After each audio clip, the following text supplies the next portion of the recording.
सोहेल अफरीदी आज केपी के असेंबली में गरजे हैं। केपी के असेंबली में पाकिस्तान तहरीक इंसाफ के अज़हर अरकान गरजे हैं, बरसे हैं और सोहेल अफरीदी ने बड़े डिसीजंस लिए हैं। आज सबसे पहला बड़ा डिसीजन ये लिया कि गुज़िश्ता रोज़ मोहसिन नकवी की जानिब से बुलेट प्रूफ गाड़ियाँ जो पुरानी गाड़ियाँ थी वो केपी की हुकूमत को देने के बजाय आईजी केपी के पुलिस को दी थी।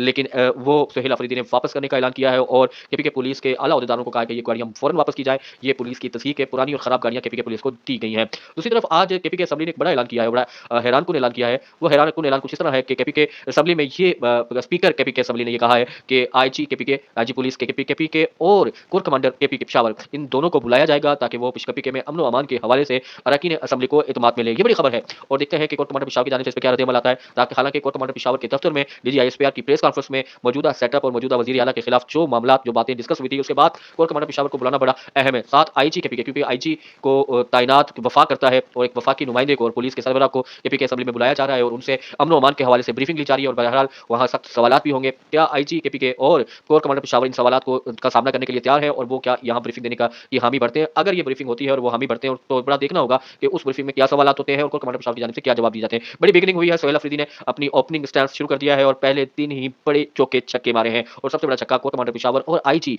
पुलिस के पीके को असेंबली में बुलाकर ब्रीफिंग देने के हवाले से फैसला है।